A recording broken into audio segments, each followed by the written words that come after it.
Exams کی وجہ سے 20 سے کم تراویح پڑھنا، میرے ایگزامز چل رہے ہیں، کیا میں پورے رمضان کی تراویح 20 سے کم تعداد میں پڑھ سکتا ہوں؟ محمد عاقب انڈیا سے۔ 20 رکعت تراویح سے یاد آیا، میرا بھی ایک کلپ چل رہا ہے جو کٹ کر کے چلایا جا رہا ہے، اور اس میں یہ کہہ رہا ہوں کہ نبی صلی اللہ علیہ وسلم سے تراویح ثابت نہیں ہے، اور غامدی صاحب صحیح بات کہتے ہیں، حالانکہ میرا پورا کلپ آپ سنیں گے نا، پورا بیان، اس میں نے غامدی صاحب پہ رد کیا ہے۔ میں نے صرف یہ کہا ہے کہ رسول اللہ صلی اللہ علیہ وسلم سے کسی صحیح حدیث میں تراویح کی پوری تعداد، رکعتوں کی تعداد منقول نہیں ہے۔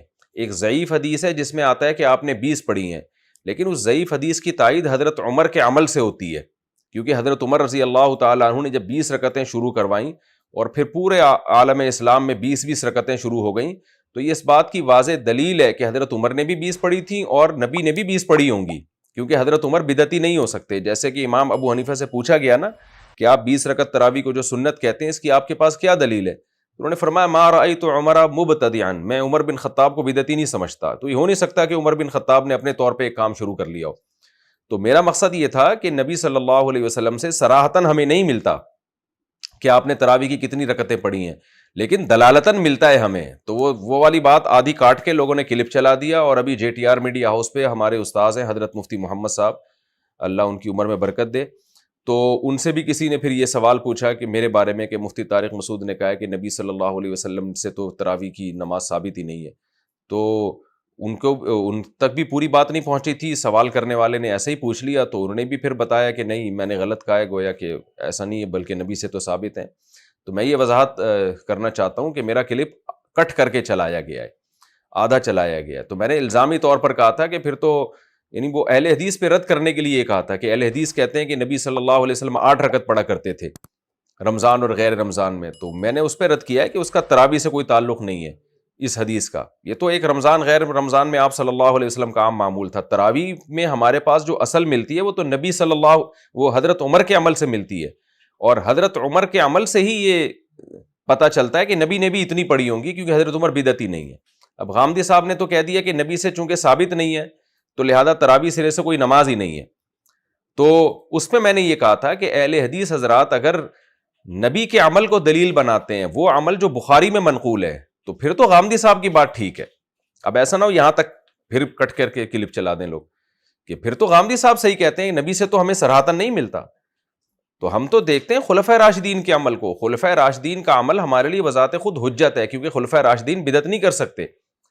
تو خلفائے راشدین کے عمل کو ہم کہتے ہیں اہل حدیث حضرات سے کہ آپ دیکھیں، کیونکہ نبی نے فرمایا علیکم بسنتی وسنت الخلفاء الراشدین المہدیین۔ جب خلفائے راشدین کے عمل کو دیکھا جائے گا تو پھر تراویح 20 رکعت ہی سنت ہونا ثابت ہوتا ہے۔ اچھا خیر، یہ جو انہوں نے سوال پوچھا ہے کہ ایگزام کی وجہ سے 20 سے کم تراویح پڑھنا، تو بھائی تراویح سنت موقدہ ہے، کیونکہ نبی صلی اللہ علیہ وسلم نے قیام رمضان کی بہت زیادہ ترغیب دی ہے۔ اب قیام رمضان میں رات کے آخری حصے میں نماز بھی داخل ہے، جو بھی رات کو آپ پڑھیں گے وہ سب قیام رمضان میں، چاہے تراویح کا نام دے کے پڑھیں، چاہے تہجد کا نام دے کے پڑھیں، چاہے قیام اللیل کا نام دے کے پڑھیں۔ تو چونکہ حضرت عمر رضی اللہ تعالیٰ عنہ نے 20 رکعت تراویح کو جاری کیا اور خلفائے راشدین کی سنت پر عمل کرنے کا ہمیں حکم دیا گیا ہے، تو اس لیے راجح قول اس بارے میں یہی ہے کہ 20 رکعت تراویح سنت مؤکدہ ہے، یعنی عام سنتیں نہیں ہیں، بلکہ وہ سنت جس کی بہت زیادہ تاکید ہے۔ اب سنت مؤکدہ کا شرعی حکم یہ ہے کہ اگر کوئی مشکل ہو رہی ہے پڑھنے میں، واقعی کوئی حرج ہے، تو چھوڑی جا سکتی ہے۔ بلا وجہ سستی کی وجہ سے کاہلی کرنا، تو ایسا شخص قابل ملامت ہے۔ تو اگر کوئی بلا وجہ تراویح چھوڑتا رہتا ہے تو ایسا شخص کو ملامت کی جائے گی۔ اس بات کا بھی خطرہ ہے کہ نبی صلی اللہ علیہ وسلم کی شفاعت سے یہ چیز کہیں محرومی کا ذریعہ نہ بن جائے۔ بہرحال واجب کی طرح یا فرض کی طرح نہیں ہے، تو سنت مؤکدہ ہے، یعنی عام سنتوں سے اس کی تاکید زیادہ ہے، تو بلا وجہ چھوڑنا مناسب نہیں ہے، قابل ملامت ہے۔ تو آپ کا اگر ایگزام ہے اور آپ کو یہ خطرہ ہے کہ اگر تراویح پڑھی تو ایگزام کی تیاری نہیں ہو سکے گی، تو چھوڑی جا سکتی ہے۔ اللہ کی رحمت سے امید ہے کہ انشاءاللہ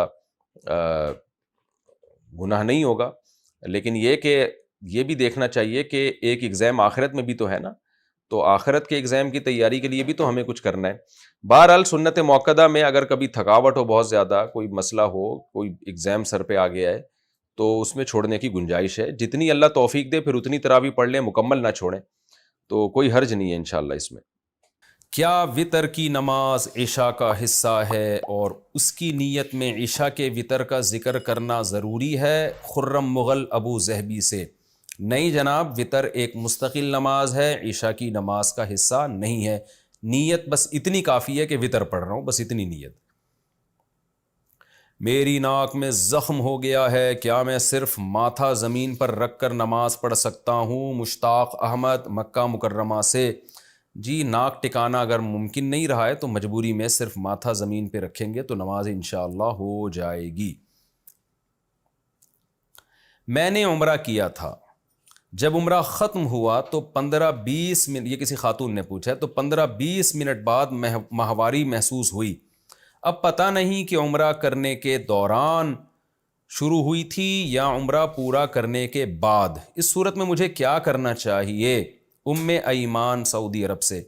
دیکھیں، فقہ کا قاعدہ ہے جو فقہاء نے قرآن و حدیث سے نکالا ہے کہ الحادث یضاف الی اقرب الاوقات۔ جب آپ کو پتہ ہی نہیں ہے کہ مینسز شروع کب ہوئے تو قریب ترین وقت کی طرف لوٹایا جائے گا۔ تو چونکہ عمرہ کرنے کے 15 منٹ کے بعد آپ نے دیکھا کہ مینسز آ رہے ہیں تو یوں ہی سمجھا جائے گا کہ یہ عمرہ کرنے کے بعد شروع ہوئے ہیں، جب تک کہ اس کی 100% یقینی دلیل نہ ہو کہ یہ عمرے سے پہلے شروع ہو چکے تھے۔ تو اس لیے آپ کا عمرہ الحمدللہ کمپلیٹ ہو گیا۔ اور ویسے بھی مینسز کی حالت میں صرف طواف کرنا ناجائز ہے، سعی پھر بھی جائز ہے۔ تو ظاہر ہے سعی میں بھی کچھ وقت لگا ہوگا، تو اگر سعی کے دوران بھی مینسز آ گئے تھے تو بھی عمرہ ہو گیا آپ کا۔ ہاں، اگر طواف کے دوران مینسز آئے تھے تو پھر وہ طواف واجب الاعادہ ہے، لیکن چونکہ آپ کو یقین نہیں ہے کہ طواف کے دوران یا طواف سے پہلے مینسز آئے تھے تو یہی سمجھا جائے گا کہ یہ طواف کے بعد مینسز شروع ہوئے ہیں، اس لیے آپ کا عمرہ صحیح ہو گیا اور آپ اس میں تردد نہ کریں۔ میں نے اپنی گاڑی ڈرائیور کو اس شرط پر دی تھی کہ وہ مجھے ہر ماہ 14,000 روپے دے گا، باقی جو بچ گئے وہ اس کے ہوں گے۔ کیا اس طرح معاملہ جائز ہے؟ محمد نصیر جی جائز ہے۔ یہ یوں سمجھا جائے گا کہ آپ نے اپنے ملازم کو 14,000 کرائے پر گاڑی دے دی ہے۔ جیسے لوگ رینٹ پہ کار دیتے ہیں نا کسی کو، بھئی یہ کار ہے، اس کا اتنا کرایہ ہے، تو آپ نے ملازم کو کرائے پر گاڑی دے دی۔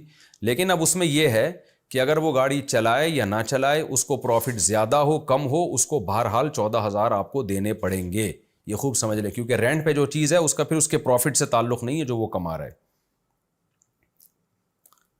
ہاں، آپ معاف کر دیں، یعنی اس پر لازم تو ہو جائیں گے، لیکن آپ نہ لیں، اس کو معاف کر دیں تو اچھی بات ہے، لیکن شرعاً اس پر لازم ہے۔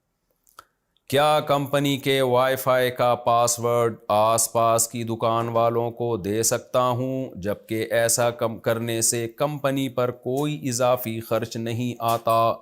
کلیم احمد صدیقی ابو ظہبی سے۔